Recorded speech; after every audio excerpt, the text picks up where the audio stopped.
FC here. Probably a couple months back, if you've caught one of our From the Bench videos, I mentioned we were doing a project on recreating a candy striper, that RLC 55 Chevy that's bringing outrageous money on eBay these days. Just saw one that went for $1,550, an original, real candy striper. That's big money for a Hot Wheel. Not anything I can afford, and I bet it's not anything you can afford either. So together we're going to go through my build. Maybe you'll see something different. Maybe you know all this stuff and you don't need no help. Maybe there's somebody out there that could use the help. But we're going to go over what we did and show you the end result. So let's get to it. Okay, to give you an idea of how the sanding process goes, I got an example of a stripped down Zymac body. That's the only thing that's been done. This has been stripped and a brass wire wheel has been taken to it. We start out with 600. You can see up here on the top how it's a little smoother, but there's a lot of scratches in it. That's 600. That's 600. Of course, it helps out if you put a little water on this too. You see how it takes that down? But it leaves a lot of scratches. So then you come back with 400. And you work it with 400.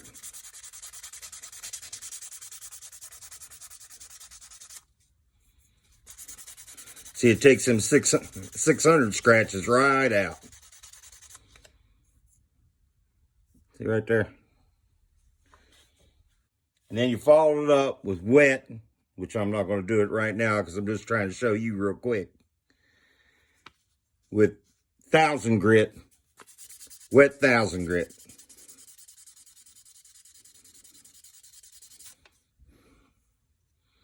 See how slick that is? It's almost like a mirror at that point. That's what we have right here. This is the end, 1000 grit. This is ready to be polished. So that gives you a good idea. 600 grit, followed by 400 grit, followed by 1000 grit. Have your wet bowl where you can get this wet. It works a whole lot better. A little paper towel to wipe it off with. You're good. Here we are. As you can see, the body's polished. We've got some detailing done on the engine. Our pink seats are painted. I'll show you the polishing didn't go all that well. Stuff that was really up really high got a little bit of a polishing sheen, but there's just not anything you can do to that easy. I'll show you. It's unspun. Show you the interior. We got a clear windshield. It's going to get a tint coat put to it. At least that's what the plan is. But here's the interior so far. You can see the pink seats. There is 5 coats of white, 8 coats of pink, and a coat of clear coat on them seats. We painted the steering wheel, which is not applicable to the real car. We also painted the shifter, and again, that's just a little Synsyty thing that, you know, you won't find in the RLC car. Now, the body.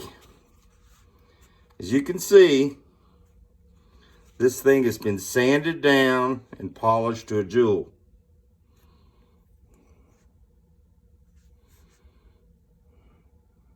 And yes, a lot of the lines of the original 55 have been lost. If you look at the real RLC car, the same thing's going on there. It's awful hard to polish. Now, I'm not saying it can't be done, but it's awful hard to polish one of these cars and keep those lines in with what you have to get out of a Zymac casting. Okay, we got our first coat of Spectre colored pink. She looks pretty good. I'm thinking it's maybe going to take a second coat. I got to look at the pictures of the RLC car, and then I'll know whether I'm going to give it a second coat. You notice that my brake reservoir and my radiator's been covered. Since they were polished, I'm going to leave those chrome. Okay, we've got our car split apart here. I like to use these pan heads to take a T5 because that makes it easy to split the car apart. Not necessarily this project, because this project will stay together, but other projects you might put together. You know, one day you might look at the case and say, man, I wish this was another car. And you could unscrew it and restrip that car and change the color. You know, so that's a good thing about using those. Didn't want to bore you with a big section of how to put on water transfers. Most of you have done this. For those of you that haven't, quick tip, cut them as close as you can to what you're putting on.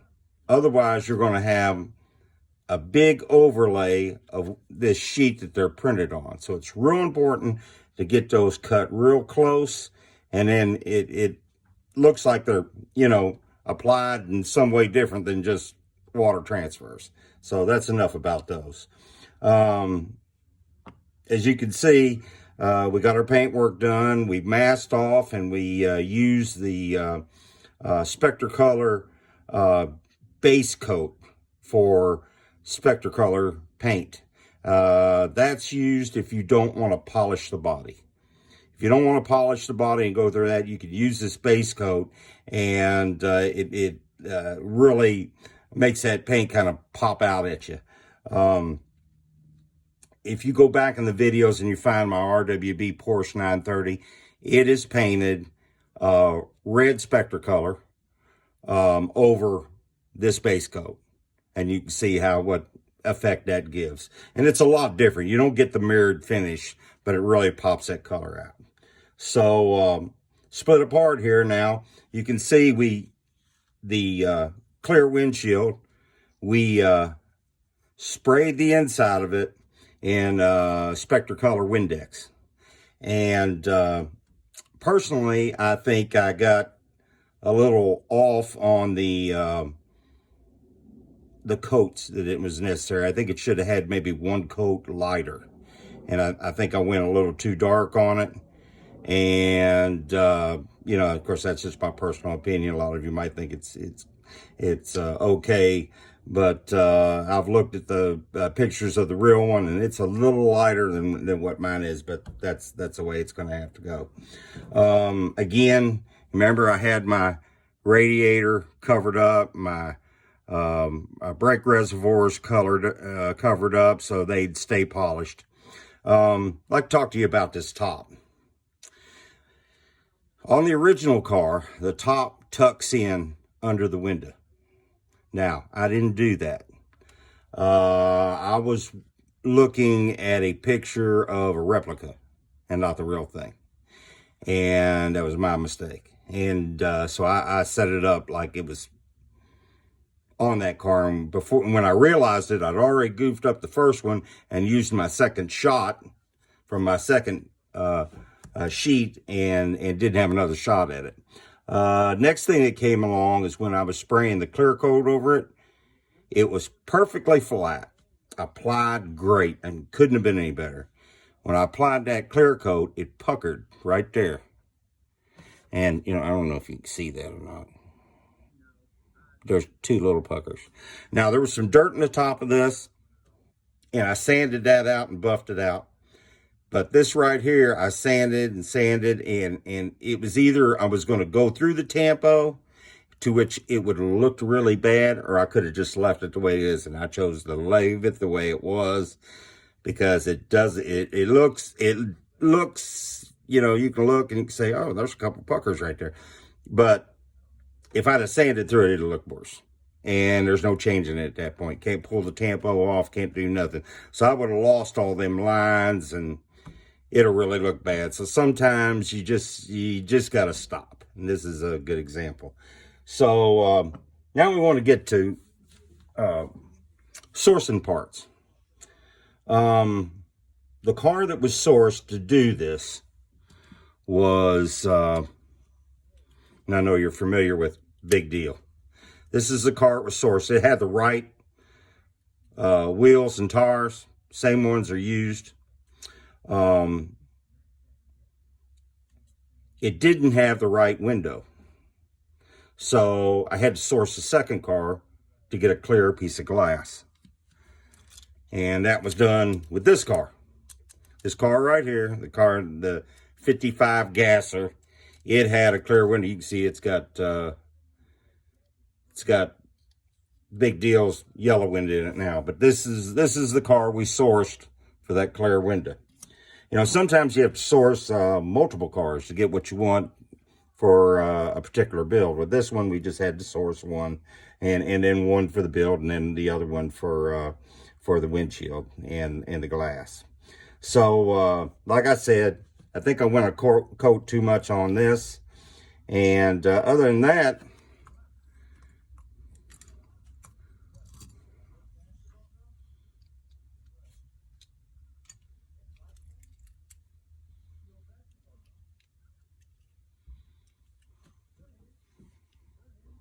we got a candy striper.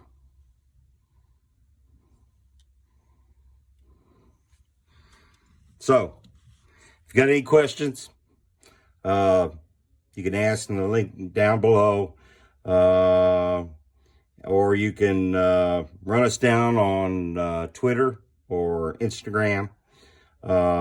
It's really an easy build if you take your time. Material-wise, I think I sat down and figured it out, and we had about $76 if we didn't have anything on our bench. So a lot of you have already got the paint. A lot of you have already got the masking material. A lot of you have already got all the stuff to do this. So it'll be less than that. But that was buying the Big Deal, buying what we had to source windshield with. You might already have that stuff. So $76. Then roughly 15 hours about. So, you know, you've got somewhere in between $200, $250, you know, if you pay yourself, whatever you pay yourself, you know, just as a base. So these cars are bringing, you know, reproductions. I don't know. This is probably you know, with the little things that are wrong with it, it's probably $100 car. If you get one perfect, you're looking $250, $300 maybe. You know, so it's worth building one. You know, just for that, because you know, $76 all you got in it in your time. So, but I think most of you, when you get done with them, you want to put them in your collection and keep them. It's a whole lot cheaper than fending out for a high-cost reproduction, or, you know, a lot of us can't even get to the plateau of spending $1,550 for a real one, but that lines it out. Get you one, start working, put a candy striper in your collection.